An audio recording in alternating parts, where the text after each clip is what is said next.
സഹോദരരെ, വിശുദ്ധ പൗലോസ്ലീഹ കോറിന്തോസാർക്ക് എഴുതിയ 2-ാം ലേഖനം 6-ാം അധ്യായം 1 മുതൽ 10 വരെയുള്ള തിരുവചനങ്ങൾ. നിങ്ങൾക്ക് കൈവന്നിരിക്കുന്ന ദൈവകൃപ വ്യർത്ഥമാകരുതെന്ന് അവിടുത്തെ സഹപ്രവർത്തകർ എന്ന നിലയിൽ ഞങ്ങൾ നിങ്ങളോട് അപേക്ഷിക്കുന്നു. അവിടുന്ന് അരുളി ചെയ്യുന്നു, സ്വീകാര്യമായ സമയത്ത് ഞാൻ നിന്റെ പ്രാർത്ഥന കേട്ടു. രക്ഷയുടെ ദിവസത്തിൽ ഞാൻ നിന്നെ സഹായിക്കുകയും ചെയ്തു. ഇതാ ഇപ്പോൾ സ്വീകാര്യമായ സമയം, ഇതാ ഇപ്പോൾ രക്ഷയുടെ ദിവസം. ഞങ്ങളുടെ ശുശ്രൂഷയിൽ ആരും കുറ്റം കാണാതിരിക്കേണ്ടതിന് ഞങ്ങൾ ആർക്കും ഒന്നിനും പ്രതിബന്ധമുണ്ടാക്കുന്നില്ല. മറിച്ച് എല്ലാ വിധത്തിലും ദൈവത്തിന്റെ ദാസന്മാരാണെന്ന് ഞങ്ങൾ അഭിമാനിക്കുന്നു. വലിയ സഹനത്തിൽ, പീഡകളിൽ, ഞെരുക്കങ്ങളിൽ, അത്യാഹിതങ്ങളിൽ, മർദ്ദനങ്ങളിൽ, കാരാഗൃഹങ്ങളിൽ, ലഹളകളിൽ, അധ്വാനങ്ങളിൽ, ജാഗരണത്തിൽ, വിശപ്പിൽ, ശുദ്ധതയിൽ, ജ്ഞാനത്തിൽ, ക്ഷമയിൽ, ദയയിൽ, പരിശുദ്ധാത്മാവിൽ, നിഷ്കളങ്ക സ്നേഹത്തിൽ, സത്യസന്ധമായ വാക്കിൽ, ദൈവത്തിന്റെ ശക്തിയിൽ, വലത്തുകൈയിലും ഇടത്തുകൈയിലുമുള്ള നീതിയുടെ ആയുധത്തിൽ, ബഹുമാനത്തിലും അവമാനത്തിലും, സൽകീർത്തിയിലും ദുഷ്കീർത്തിയിലും ഞങ്ങൾ അഭിമാനിക്കുന്നു.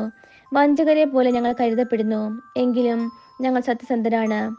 ഞങ്ങൾ അറിയപ്പെടാത്തവരെ പോലെയാണെങ്കിലും അറിയപ്പെടുന്നവരാണ്. മരിക്കുന്നവരെ പോലെയാണെങ്കിലും ഇതാ ഞങ്ങൾ ജീവിക്കുന്നു. ശിക്ഷിക്കപ്പെട്ടവരെ പോലെയാണെങ്കിലും വധിക്കപ്പെട്ടിട്ടില്ല. ഞങ്ങൾ ദുഃഖിതരെ പോലെയാണെങ്കിലും സദാ സന്തോഷിക്കുന്നു. ദരിദ്രരെ പോലെയാണെങ്കിലും അനേകരെ സമ്പന്നരാക്കുന്നു. ഒന്നുമില്ലാത്തവരെ പോലെയാണെങ്കിലും എല്ലാം ആർജിച്ചിരിക്കുന്നു. കർത്താവായ മിശിഹായ്ക്ക് സ്തുതി.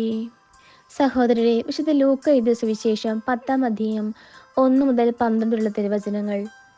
അനന്തരം കർത്താവ് വേറെ 72 പേരെ തിരഞ്ഞെടുത്ത് താൻ പോകാനിരുന്ന എല്ലാ പട്ടണങ്ങളിലേക്കും നാട്ടിൻപുറങ്ങളിലേക്കും ഈ 2 പേരായി അവരെ തനിക്ക് മുമ്പേ അയച്ചു. അവൻ അവരോട് പറഞ്ഞു, കൊയ്ത്ത് വളരെ, വേലക്കാരോ ചുരുക്കം. അതിനാൽ കൊയ്ത്തിന് വേലക്കാരെ അയക്കുവാൻ കൊയ്ത്തിന് നാഥനോട് നിങ്ങൾ പ്രാർത്ഥിക്കുവിൻ. പോകുവിൻ, ഇതാ ചന്തക്കഴിയിലേക്ക് കുഞ്ഞാടുകളെ എന്ന പോലെ ഞാൻ നിങ്ങളെ അയക്കുന്നു. മടിശീലയോ സഞ്ചിയോ ചെരുപ്പോ നിങ്ങൾ കൊണ്ടുപോകരുത്. വഴിയിൽ വെച്ച് ആരെയും അഭിവാദനം ചെയ്യുകയും അരുത്. നിങ്ങൾ ഏത് വീട്ടിൽ പ്രവേശിച്ചാലും ഈ വീടിന് സമാധാനം എന്ന് ആദ്യമേ ആശംസിക്കണം. സമാധാനത്തിന്റെ പുത്രൻ അവിടെ ഉണ്ടെങ്കിൽ നിങ്ങളുടെ സമാധാനം അവൻ കുടികൊള്ളും. ഇല്ലെങ്കിൽ അത് നിങ്ങളിലേക്ക് തിരിച്ചു പോരും. അവരോടൊപ്പം ഭക്ഷിക്കുകയും പാനം ചെയ്യുകയും ചെയ്തുകൊണ്ട് ആ വീട്ടിൽ തന്നെ വസിക്കുവിൻ. വേലക്കാരൻ തന്റെ കൂലിക്ക് അർഹനാണല്ലോ. നിങ്ങൾ വീട് തോറും ചുറ്റി നടക്കരുത്.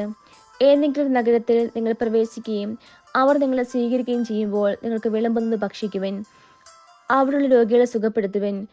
ദൈവരാജ്യം നിങ്ങളെ സമീപിച്ചിരിക്കുന്നുവെന്ന് അവരോട് പറയുകയും ചെയ്യുവിൻ. നിങ്ങൾ ഏതെങ്കിലും നഗരത്തിൽ പ്രവേശിക്കുമ്പോൾ അവർ നിങ്ങളെ സ്വീകരിക്കാതിരുന്നാൽ തെരുവിലിറങ്ങുന്നുകൊണ്ട് പറയണം, നിങ്ങളുടെ നഗരത്തിൽ നിന്ന് ഞങ്ങളുടെ കാലുകളിൽ പറ്റിയിട്ടുള്ള പൊടി പോലും നിങ്ങൾക്കെതിരെ ഞങ്ങൾ തട്ടിക്കളയുന്നു.